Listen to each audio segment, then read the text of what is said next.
राजमहल का भूत और उसकी दर्दनाक कहानी। शहर के बाहरी हिस्से में स्थित सदियों पुराना कैलाश राजमहल वर्षों से वीरान पड़ा था। कहा जाता था कि इस महल में एक राजकुमारी की आत्मा रहती है जो रात को महल के गलियारों में घूमती है। एक जमाने में यह महल अपनी भव्यता और खूबसूरती के लिए मशहूर था, लेकिन अब यह सिर्फ एक खौफनाक खंडहर था। एक दिन शहर से तीन दोस्त करण, रोहित और नेहा इस महल के बारे में सुनकर वहां गए। उन्हें इस भूतिया महल की कहानियां जानने का बहुत शौक था। राजमहल की ऊंची दीवारों के पीछे छिपी रहस्यमयी कहानियों ने उन्हें वहां जाने पर मजबूर किया।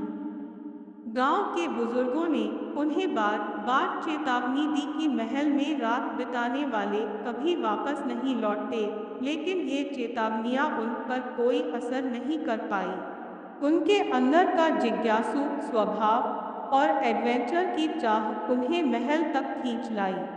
जब वे महल के पास पहुंचे तो सूरज ढल चुका था और चारों ओर अंधेरा फैल चुका था।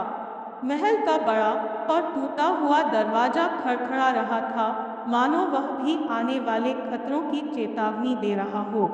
करण ने दरवाजे को धक्का दिया और दरवाजा धीमी आवाज के साथ खुल गया।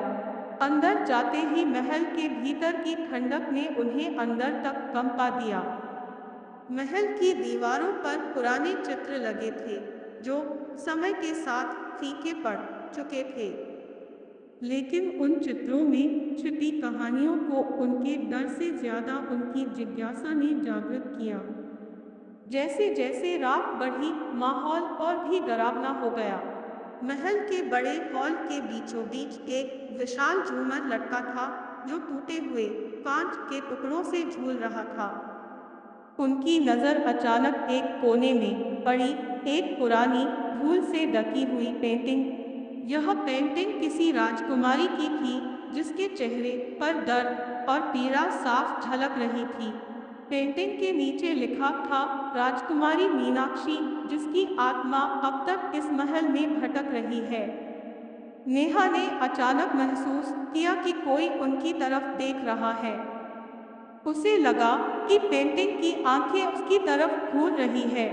करण और रोहित ने उसकी बात को मजाक में उड़ा दिया, लेकिन नेहा को यकीन था कि कुछ अजीब हो रहा है।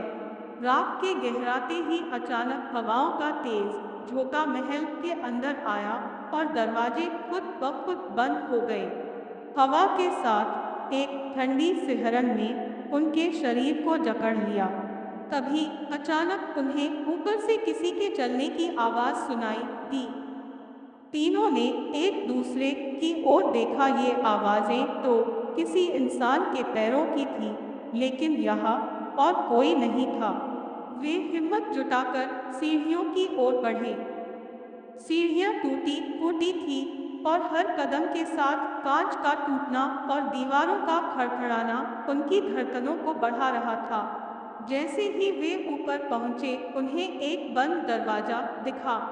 दरवाजे के पीछे से धीमी धीमी रोशनी आ रही थी। करण ने दरवाजा खोलने की कोशिश की, लेकिन दरवाजा नहीं खुला। तभी अचानक दरवाजा खुद ही खुल गया। कमरे के अंदर की रोशनी फीकी थी और वहां एक पुरानी लकड़ी की कुर्सी पर बैठी एक महिला दिखाई दी। उसका